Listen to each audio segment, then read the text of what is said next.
$24 billion. That's how much the biggest for-profit colleges in this country took in last year in federally funded student aid money. Many students enroll in for-profit colleges, often in online degree programs, thinking that they've found a fast track to the American dream. But are these schools delivering on their promises? Larry Stewart is a former criminal justice teacher from for-profit Remington College in Houston. I had a recruiter ask me to talk to a guy about enrolling who was currently facing an aggravated robbery charge.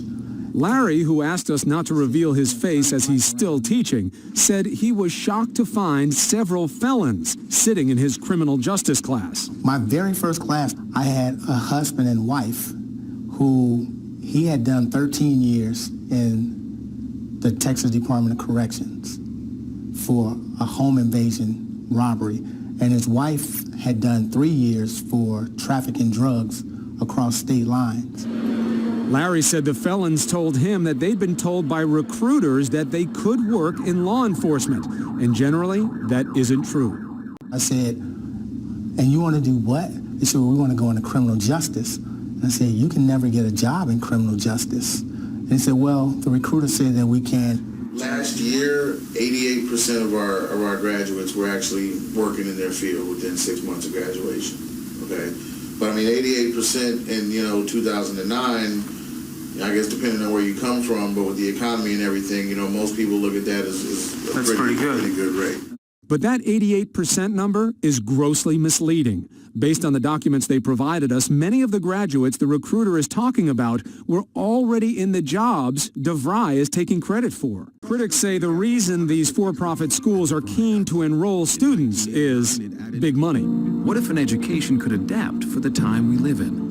We wanted our curriculum to match market needs. Top for-profit colleges like DeVry, Remington, and the University of Phoenix received $24 billion from federally funded student aid money last year. And tuition at for-profit schools can run over $20,000 a year. In fact, the University of Phoenix had enough cash to pay $150 million to have its name on a football stadium. Unlike most universities, though, you're tied to a stock price. And you've got Wall Street pressure on you to bring in money. You actively recruit almost like no other university system. Isn't that the bottom line? For you, it's got to be profit first? No, it can't be profit first, because if you're not turning out a quality student, you're not going to be able to continue in business, because students have choices. They don't have to go to one of our institutions. They can choose to go to a state college. Today, I'm going to tell you what schools not to apply to. Do not apply to these law schools.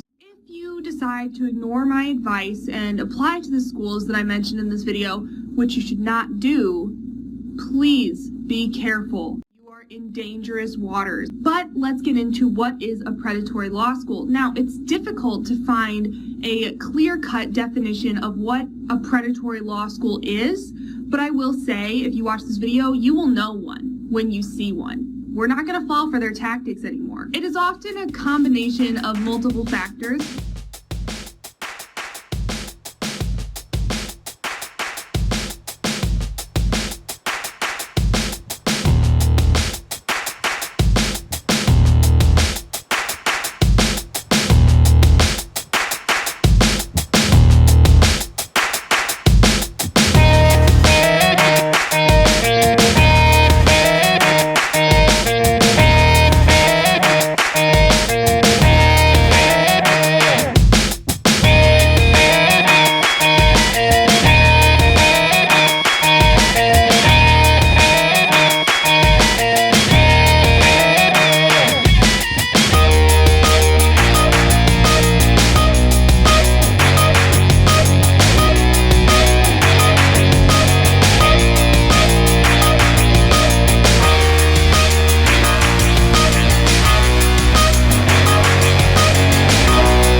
Hi there, cats and kittens. My name is Alonda Carter, and I am the Recovering Hunbot. I create anti-MLM, that's anti-multi-level marketing videos, and on occasion, I dip my toes into true crime. But if you think about it, isn't multi-level marketing criminal? And just so you know, so that we get semantics out of the way, I use multi-level marketing. There's direct sales, network marketing, social selling, all kinds of things. But this video is not exactly about that. In case you don't know, I am a professional instructional designer. That is someone who designs and develops courses, and I've done it for corporations, all kinds of different things. Anyway, recently I've done a couple of videos about my feelings on different types of training that I come across, be it like, coachy things for people in multi-level marketing or other types of training. And I started really kind of thinking about this and thought, you know what, I need to go more into it. And I ended up driving down a street basically on the internet that I wasn't expecting. Today's video is not about multi-level marketing. Instead, it's about some schools that have come under fire for basically being scammy. I am also a former classroom teacher. I have literally taught everyone from 3-year-olds up to adults at the college level, training adults, just all ages. And as an instructional designer, I have designed, be it like serious games that I've done for the Army.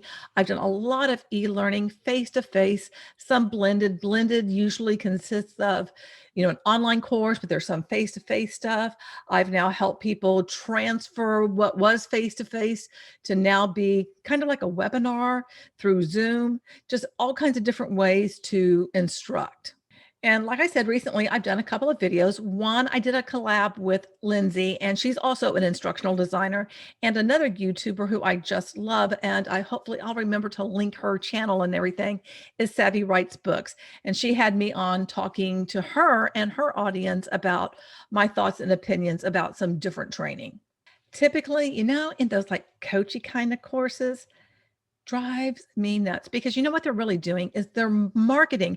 They don't care about something being designed so that people learn. It's always about the upsell, that you're going to need something else. You're going to need something extra because you're not getting it all in this one course. No, no, no, no, no. There's something else. And that's what drives me nuts. Unlike when you're an instructional designer, what you're doing is you want people to be able to leave the course that you're creating and be able to do something on their own. There is an actual goal. There's objectives. The content is aligned to the objectives and to the assessment, but that's not the case when it comes to these, coachy type things and these coachy gurus who create courses saying that their course is going to teach you all the things, because they never do. Now, back when I was getting my master's in instructional design and technology, which is actually my second advanced degree, if you can believe that. Yes, I did graduate school twice. That was at a time when schools were just beginning or barely or started kind of trying to do some online courses, and it wasn't big as it is now. And at that time, there started just basically popping up all over the place, different schools that were offering full degrees online at schools that you'd never heard before. And these schools were actually for-profit schools. And all of this was right before the housing bust in 2008. Now, getting into grad school, it's not as simple as I'm just going to apply, they accept me, and boom, go. No, you have to meet other criteria. I mean, you do in undergrad too, with the ACT or the SAT, but with graduate schools, it's a little bit more stringent because they're looking at your undergrad GPA, plus they're going to look at your GMAT scores, your GRE, your MCAT. There's all these other different tests that you have to take depending on what you want to study as a graduate student. Times though, they be a changing, because there's a lot of people who are adult learners like myself. I still love learning, that want to go to graduate school, but the traditional school that we think of, college, university, what have you, it doesn't really fit in when you have a 9-to-5 job. And back when I was getting my second one, I was a full-time teacher. I was, teaching kids during the day, and at night I was studying to become an instructional designer. and juggling all of that. So I understand what it's like when you're an adult and you want to learn about something and you're willing to pay the money, you're willing to take out a student loan, you're willing to do whatever in order to, get through that program. But to meet the needs of all of these adults now that are in the workforce, these for-profit schools were like, oh, we can offer you, get you in and you're going to have your tuition covered because, you can take out student loans and you can cover your living expenses. So there was this, in my opinion, this kind of like sleight of hand of a way to bring more people into their programs because they were going to be able to, get all of this money to cover their expenses. Please do not send any hate to anyone involved in multi-level marketing or at any of the schools mentioned or anything like that. And also be kind to each other and to me in the comment section. This video is based on my research, experience, and opinion. Please always do your own research. Don't just stop right here. Go on out there. You can use my sources. They'll be linked in the description. Do your own research. From the year 2000 to 2003, for-profit post-secondary educational institutions were outrunning all other companies traded on Wall Street. Although business was booming for these schools, trouble was brewing as people began to hear accusations of abusive practices. For instance, some schools were thought to be overselling their programs, which placed enrollees in deep debt and with meaningless degrees that had no real value in the job market. These high-priced schools were magnets for student loans and grants. For instance, the federal Direct Plus loan program made it possible for students to borrow enough money to cover tuition and their school expenses. The problem, though, is this debt is permanent. There is no way to discharge it even if you file bankruptcy. Additionally, money flowed in from veterans programs such as the GI Bill. One of the most well-known instances of a school going under is ITT Technical Institutes. In 2016, employees and students were locked out because ITT went bankrupt and its doors closed. Students and employees were out on the streets, employees without a job, and students were out money spent on the courses they had taken. Imagine spending the time and accumulating student loan debt only to discover you will be going nowhere quick. During the time when for-profit schools started to be investigated for education fraud and deception, the U.S. Government Accountability Office, or GAO, used secret shoppers in July of 2010 to pose as prospective students. At the time, there were 15 schools investigated. Findings included some schools encouraging financial fraud and hiding savings.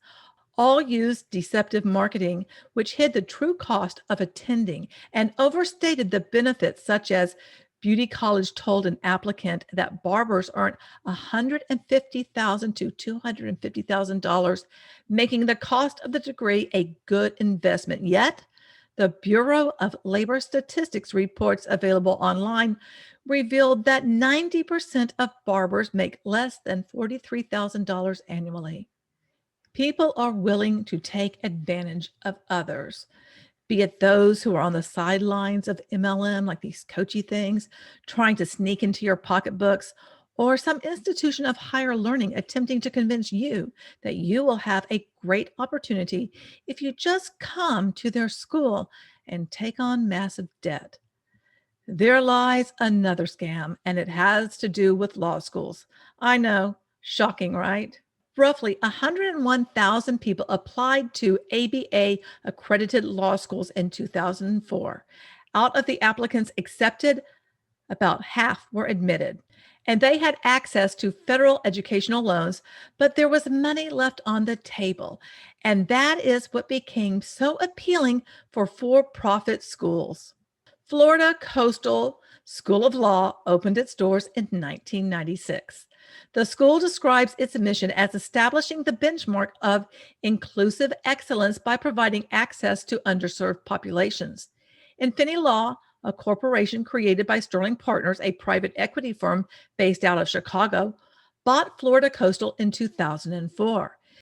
The organization went on to open two other law schools, the Phoenix School of Law in 2004 and later the Charlotte School of Law in 2006. Enrollment for Florida, Charlotte, and Phoenix soared. All Infinity schools experienced massive growth due to admitting students that most likely would be turned away from traditional law schools. They took in large numbers of students who would not be admitted by the American Bar Association accredited schools. In fact, Florida Coastal grew to nearly double the student body from 904 students in 2004 to 1,741 in 2010. By 2012, all of Infinity Law Schools had a combined student body of around 4,000. In 2012, Florida Coastal provided employment stats. It turns out that the numbers used weren't accurate. Rather than having 100% employed, they weren't necessarily employed in the legal field. And over 25% were unable to find a part-time or temporary position in the legal field or any other field. Infinity Law Schools were hit hard by this, and their student body dropped from 12,754 in 2010 to 8,066 in 2013. More than 90% of the 1,191 students who attended Infinity Law Schools in 2013 ended up with around $200,000 of debt when you count interest in the first 6 months after graduation. Overall, this meant graduating classes from the three schools would carry something like $250 million with high interest, non-dischargeable debt. Nearly 1/4 of those who graduated were unemployed 9 months after graduation. Although the Florida Coastal School of Law was ABA accredited in 2002, it had come under fire for not meeting compliance standards in more recent years. Rather than rely on LSAT scores, Infinity Law used a self-developed alternative admissions model program, or AMPL, which meant prospects needed to pass 2 classes before being admitted. One might say that Infinity Law Schools, like Florida Coastal, hid behind diversity and practice ready to justify their greed by admitting students by the thousands who graduate with substantial debt for the purpose of aligning their own pockets. Overall, Florida Coastal School of Law's reputation for poor bar pass rates and deplorable employment rates in the legal career sector is something the school would like to overcome. The black cloud of being in the bottom tier, accepting subpar students, and students being burdened with debt, unable to land a job in the legal profession, may not see the desired sunny days. For instance, in 2011, the school reported 100% employment. However, this statistic included all employment positions, including legal and non-legal positions, permanent and temporary positions, full-time and part-time positions, and any positions funded by Florida Coastal School of Law. In 2014, their July bar pass rate was a mere 58%. In 2015, the bar passage rate for Florida Coastal was 59%. In 2013, roughly half the students admitted to Florida Coastal School of Law were unlikely to ever pass the bar. The 2013 entering class had a median LSAT of 144, which is in the 23rd percentile, and 1/4 of the entering students were at the bottom 13% percentile, which begs the questions, how long have they done this? What about the students who attended prior to 2013? Were these students unlikely to pass the bar, or were these students able to work in the legal profession?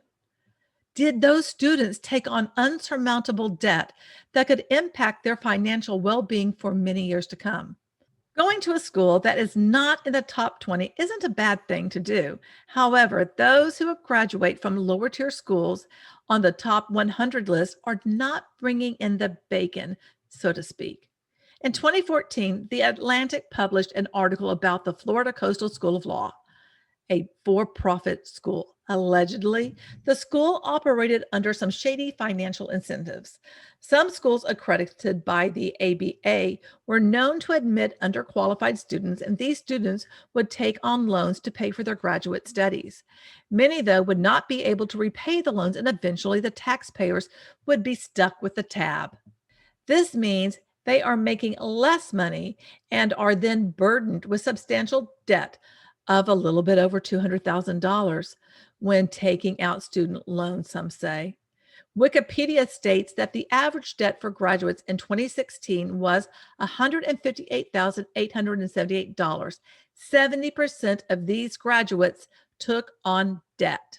According to the Atlantic's article, The Law School Scam, published in 2014, jobs for law school graduates have dropped considerably. Most are earning between $40,000 to $65,000 annually. And there are some of the largest firms that are hovering around $160,000 a year. Educational debt can never be wiped from the slate. Therefore, the debt students accumulated placed a heavy burden on them for the rest of their lives. Another issue is many of these students may never have a career related to law, and thus the degree ends up having a negative value because companies in general do not like to hire failed lawyers. ABA schools must maintain a certain percentage of bar passage rate, and they are to admit students who they believe will be able to pass the bar. Florida Coastal faced the risk of being put on probation because they were not meeting standards set forth by the ABA, and they needed to clean up their act. Florida Coastal has sought to clean up its act, and in the spring of 2017, the 18 students who entered the program had an LSAT of 150, which is a 4-point gain compared to those who entered in the fall of 2016. Florida Coastal appeared to have made entry into their programs a bit more stringent, yet still they accepted some students with low LSAT scores as recently as 2017. In 2017, Florida Coastal School of Law faced 71% enrollment decline. An LSAT of 151 is about average. Those who scored 149 put them in the 41st percentile rank. John Grisham published the legal thriller The Rooster Bar in 2017. The third-year students in Florida Coastal who had accumulated mounds of student debt were his subjects for this book. Grisham had been inspired by the Atlantic's article, The Law School Scam. Law school reform began to demand schools disclose accurate employment information. After having dismal bar passing rates and being placed on sanction, the two other Infinity Law schools, the Charlotte School of Law and Phoenix School of Law, closed in 2017 and 2018, respectively. 2017 was also the year Florida Coastal had the lowest bar pass rate, 25%. In 2018, the tuition to attend Florida Coastal was about $46,000 compared to the University of Florida Levy School of Law or Florida State University College of Law, where the tuition was roughly $22,000. For the academic year 2019 to 2020, the tuition fees and living expenses was around $63,022, and it's estimated the debt financed cost of attending the school for 3 years to be around $217,877. Excluding solo practitioners, only 48.4% of the 2018 graduating class obtained full-time, long-term jobs practicing law within 9 months of graduating. In 2021, according to U.S. News and World Report, the Florida Coastal School of Law had no application fee. There were 184 individuals enrolled in their program, and the annual tuition was around $39,790. It also ranked in the bottom quartile of law schools. Those who choose to attend law school have an end game in mind, a career in law, be it a practicing attorney specializing in a field such as business or maybe politics, or maybe doing something else within the legal realm. Imagine taking out student loans or finding some other way to pay for the required classes and electives to go through law school, graduate, and find yourself with a degree going nowhere fast. What would you do? Maybe you would start some sort of subscription box, be it clothing or eyewear. And maybe after teaching yourself how to create web pages, you'd go into web design. You might even become an administrative assistant or an executive assistant. All of these are perfectly fine jobs, but they're not practicing law. You are not working in the legal field. And to be fair, you are not putting your knowledge to work because it is likely law practices fill their junior attorney positions with those who attended reputable law schools and not one that's at the lowest tier. The next time you hear someone tell you how they're so great at X, Y, and Z and that they have a law degree, you may be speaking to someone who attended an Infinity Law School, who is saddled with debt and cannot land a job in the legal profession. Myself and many other creators tell people to do their own research all the time. So do yours. Make sure whoever is gloating about their background has legs to stand on. It's sad that there are dishonest people out there, but there are. I think my Notorious series gives you a really good perspective about people who deceive. And please, by all means, these people who are shilling courses at a very high price tag, do check to see if you can find something reasonable, like on Skillshare or Udemy, anything, anywhere other than self-proclaimed gurus. People supposedly are going to teach others how to use social media are very guilty, in my opinion, of providing information in a way that keeps people hooked in their funnel. And often people who are in this funnel are people who are involved in multi-level marketing and they believe in the dream and want to succeed, much like I did, because I did multi-level marketing. I ran around all over the place taking courses from these supposed gurus to learn how to do it better. And did it help me make money or did it help the guru? What do you think? I pushed aside everything that I know about how to design and develop courses to learn from these so-called gurus.